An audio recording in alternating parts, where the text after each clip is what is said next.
आप सबका स्वागत है वापस हमारी नई वीडियो में। तो इस वीडियो में बहुत ही ज़्यादा कमेंट आए थे, तो ये पेपर भी किसी मुझे एक स्टूडेंट ने ही भेजा है कक्षा 12वीं के, जिन्होंने हमसे कहा है कि विज्ञान के तत्व इसका सॉल्यूशन कर दीजिए।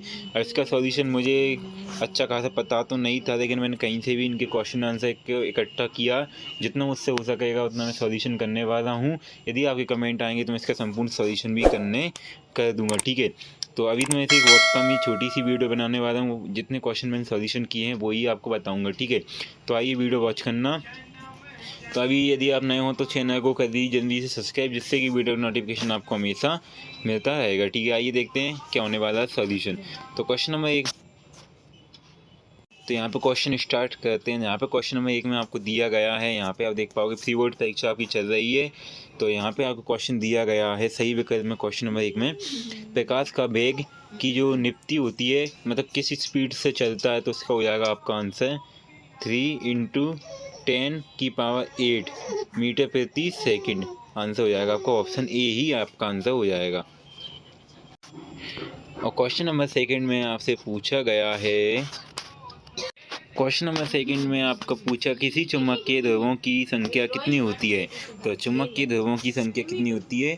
2 होती है। एक तो होता है उत्तरी ध्रुव, ठीक है, उत्तरी एन, और एक होता है दक्षिणी, उत्तरी दक्षिणी, ठीक है, जिसे हम उत्तरी दक्षिण ध्रुव कहा जाता है, ठीक है। NS होते हैं, NS। आते हैं नेक्स्ट क्वेश्चन पे।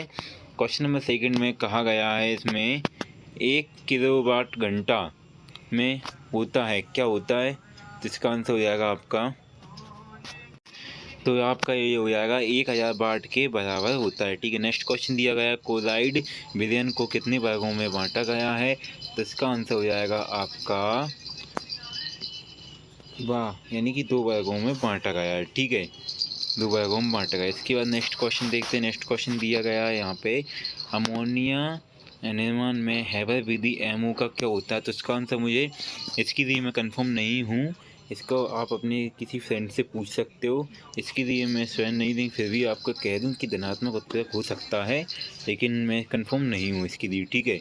नेक्स्ट क्वेश्चन आते हैं। नेक्स्ट क्वेश्चन दिया गया है यहाँ पे कि रेगिस्तान की पूर्ति कीजिए। यदि आपको भी किसी पेपर का भी सॉल्यूशन चाहिए तो मुझे कमेंट करना, और इस पेपर को आप मुझ तक भेजने की कोशिश करना, ठीक है।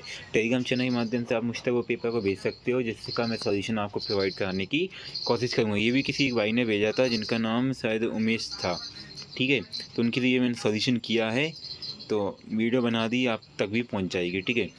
तो किण्वन ऊर्जा कितने प्रकार की होती है। तो इसका आंसर हो जाएगा आपको 3 प्रकार की होती है, ठीक है। यहाँ पे दिया गया विद्युत ऊर्जा की खपत किस में नापी जाती है। तो विद्युत मीटर में मापी जा सकती है या एमीटर में मापी जा सकती है, इसके लिए कंफर्म नहीं हूँ। नेक्स्ट क्वेश्चन आते हैं। नेक्स्ट क्वेश्चन दिया गया है, एरासोल के उदाहरण दीजिए। एरासोल का उदाहरण क्या है इसका। तो इसको आप वास्तविक विलयन कह सकते हो, क्या कह सकते हो, वास्तविक विलयन हो जाएगा इसका, ठीक है। नेक्स्ट क्वेश्चन यहाँ पे दिया गया है आपको, सिरकों के में अम्ल पाया जाता है, कौन सा पाया जाता है। एसिटिक अम्ल पाया जाता है, ठीक है। कौन सा पाया जाता है, एसिटिक अम्ल पाया जाता है, ठीक है। तो आपको इसको कर लेना है। नेक्स्ट क्वेश्चन दिया गया है यहाँ पे, विद्युत चुम्बक प्रकाश के होते हैं। विद्युत चुम्बक खालिस्तान प्रकार के होते हैं, कितने होते हैं। तो विद्युत चुम्बक आपके 2 प्रकार के होते हैं मेरे हिसाब से। विद्युत चुम्बक कितने प्रकार के होते हैं, इसको आप पूछ देना एक बार डाउट में, क्योंकि चुम्बक हमेशा 2 प्रकार के होते हैं, एक प्राकृतिक चुम्बक, एक कृत्रिम चुम्बक होते हैं। और विद्युत चुम्बक कितने प्रकार के होते हैं, ये इसके लिए डाउट है, ठीक है। तो इसको आप पूछ के देख सकते हो, ये ऐसे खाली छोड़ सकते हो, अभी बाद में देख देंगे। यदि इसका आंसर पता चला तो टेलीग्राम चैनल पर दे दूँगा। नेक्स्ट क्वेश्चन दिए गए हैं जहाँ पे आपके खालिस्तान जोड़ियाँ दी गई हैं। मैच द कॉलम, तो मैच द कॉलम को मैं इनमें से आपको सिर्फ एक ही बताऊंगा, प्रकाश संश्लेषण हरित लवा किसका हो जाएगा आपको। तो इसको अच्छे से इसमें लगा देना है। बाकी सब जोड़ियाँ बहुत ही डिफ़िकल्ट हैं, जो मुझे समझ नहीं आई थी, इसमें से डाउट के ऊपर से वीडियो बनाई गई थी। क्वेश्चन आंसर बता सकता हूँ, 27 बताने की कोशिश करूँगा, जो भी हो सकता है जितना भी। तो इसको आप अपने फ्रेंड से पूछ सकते हो, ओपन बुक एग्जाम है वैसे भी आपके। तो यहाँ पे पूछा गया है, निम्नलिखित में से एक वाक्य में आपको क्वेश्चन आंसर देना है। तो एक वाक्य में क्वेश्चन आंसर मैं आपको सभी बता दूंगा, और 27 भी आपको सब बताने की कोशिश करूँगा, ठीक है। तो यहाँ पे दिया गया क्वेश्चन नंबर 1 में, एक ग्लूकोज के अणु में ऑक्सीजन में कितनी ATP के अणु होते हैं। तो 38 यानी कि 38 ATP अणु होते हैं। ठीक है, आपको ये लिख देना है, 38 ATP अणु उत्पन्न होते हैं। नेक्स्ट क्वेश्चन, आकार के आधार पर जीवाणु कितने प्रकार के होते हैं? तो इसका आंसर देखते हैं, आइए। यहाँ पे दिया गया है, इनकी आकृति गोल मुक्त चक्राकार से लेकर छड़ आदि के आकार की होती है। पृथ्वी व मिट्टी अम्लीय, गर्म एवं धाराओं के नवीनीय पदार्थों में जल, ऊपर पट्टी तथा उनके कार्बनिक पदार्थों में तथा पौधों में, जंतुओं में, सभी में भी पाए जाते हैं। ठीक है, तो इसका आंसर आपका हो जाएगा। नेक्स्ट क्वेश्चन आते हैं। नेक्स्ट क्वेश्चन यहाँ पे दिया गया है, प्रकाश क्या है? प्रकाश तो वैसे यदि आपने नोट्स बनाए होंगे तो आपके पास भी लिखा हुआ होगा, और यदि आपने नोट्स नहीं बनाए होंगे तो इसका आंसर हम बताएंगे आपको। ठीक है, यहाँ पे आप देख पाओगे प्रकाश का एक ही रूप होता है जिसके द्वारा हमें वस्तुओं को देखने की अनुभूति होती है। वास्तव में प्रकाश विद्युत अनुप्रस्थ तरंग है। प्रकाश लाइट हमारी आंखों पर एक दृश्य संवेदना पैदा करता है जो ऊर्जा का एक रूप है। यह सरल रेखा में गमन करता है। भिन्न भिन्न माध्यमों में प्रकाश भिन्न भिन्न होता है। ठीक है, तो इसका आंसर हो जाएगा। नेक्स्ट क्वेश्चन पे आते हैं। नेक्स्ट क्वेश्चन में आप देख पाओगे, यहाँ पे दिया गया है आपको विद्युत घंटी का उपयोग कहाँ किया जाता है। और नेक्स्ट क्वेश्चन दिया गया है, बाष्पोत्सर्जन की क्रिया नियंत्रण करने के लिए संरचना। मैं आपको बता दूं, यदि आपका पेपर इसके इसी से मैच करे तभी आपको इसको करना है। ठीक है, नेक्स्ट क्वेश्चन दिया गया है, मनुष्य की आंत में पाए जाने वाले जीवाणु का नाम। तो ये तीनों क्वेश्चन आप एक साथ देख लीजिए, इनके आंसर मैं आपको एक साथ ही बताने वाला हूँ। ठीक है, पहला क्वेश्चन, विद्युत घंटी कहाँ पे उपयोग की जाती है। दूसरा, बाष्पोत्सर्जन की क्रिया को नियंत्रण करने वाली संरचना का नाम। और चौथा, पाँचवें नीचे वाला हो जाएगा, मनुष्य की आंत में पाए जाने वाले बैक्टीरिया जीवाणु के नाम बताना है। ठीक है, तो आइए इनके आंसर देख देते हैं। यहाँ पे देख पाओगे कि ये एक आपको स्क्रीन पे दिखाई देगी, ये एक विद्युत ही घंटी है, विद्युत की घंटी है। तो यहाँ पे आप देख पाओगे, घरों की घंटी, अग्नि चेतावनी देने वाली घंटियाँ, चोर चेतावनी देने वाली घंटियाँ, विद्यालयों की घंटियाँ आदि विद्युत घंटी का ही प्रयोग किया जाता है, किंतु इनके स्थान पर इलेक्ट्रॉनिक बजर के विपर भी उपयोग किए जा सकते हैं।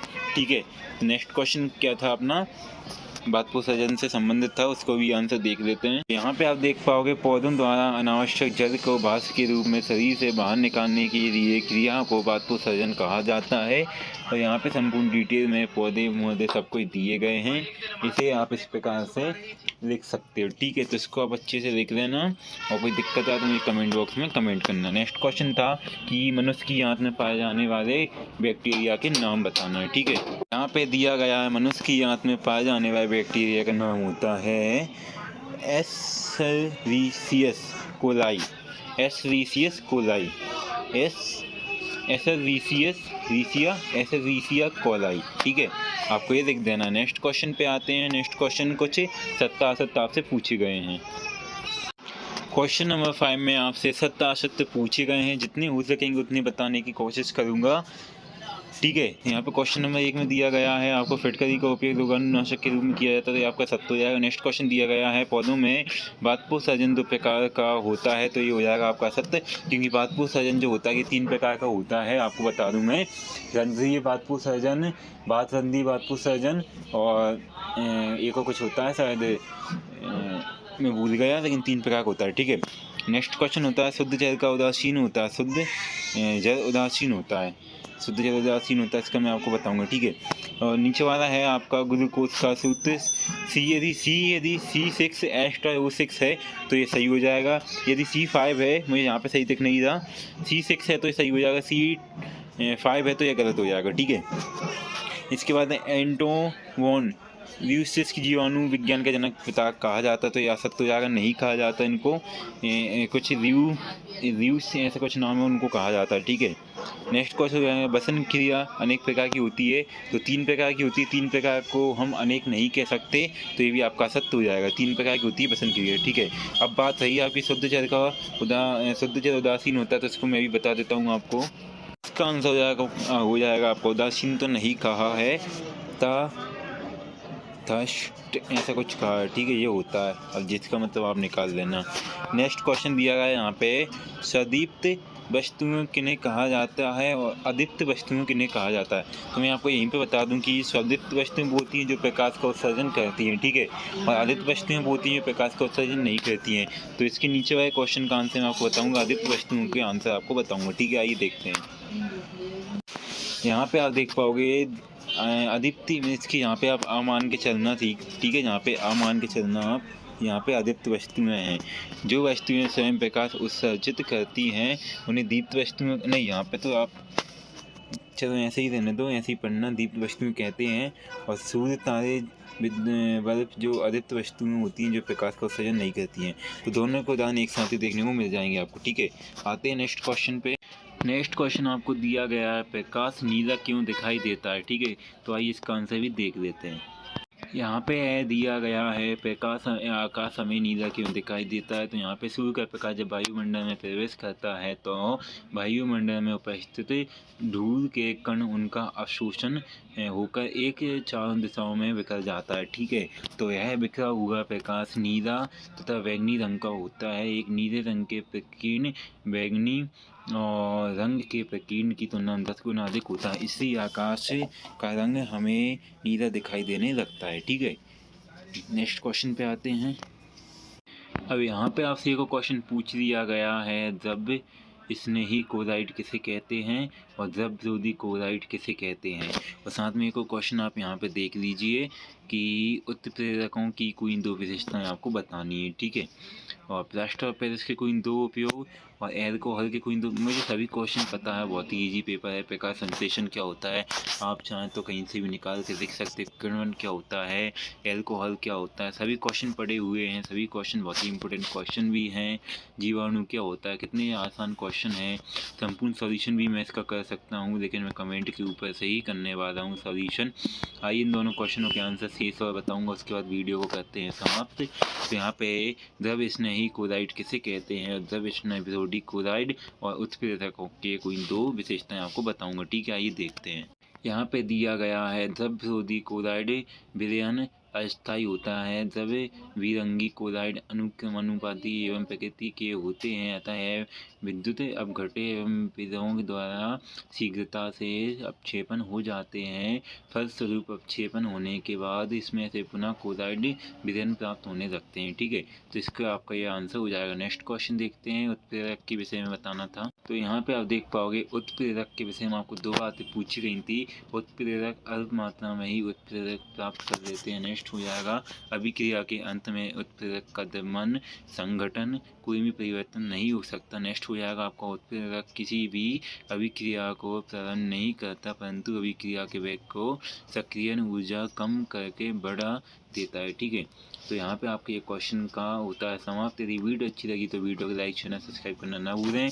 98% व्यक्ति चैनल को सब्सक्राइब नहीं करते थे, अब उससे हमारे अब 97 पे आ गए हैं। तो ऐसे ही आप प्रेम बनाए रखना, लेकिन और अधिक सब्सक्राइब करना, क्योंकि 3% ही व्यक्ति सब्सक्राइब कर रहे हैं। तो सब्सक्राइब यदि आप करोगे तभी हमारे सब्सक्राइबर्स बढ़ेंगे और हम आपके लिए अच्छी अच्छी नॉलेज वाली वीडियो लेके आएंगे।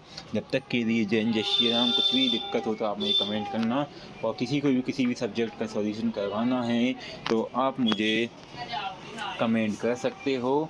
और मैं आपको बता दूं, यदि कुछ भी और साथ में टेलीग्राम चैनल को ज्वाइन कर लेना, जिससे कि आपको सभी वीडियो अपलोड होने से पहले वहाँ पे नॉलेज मिल जाती है, और कुछ भी दिक्कत होती है वहाँ पे हम आपसे पर्सनली बात कर सकते हैं। जब तक के लिए जय श्री राम।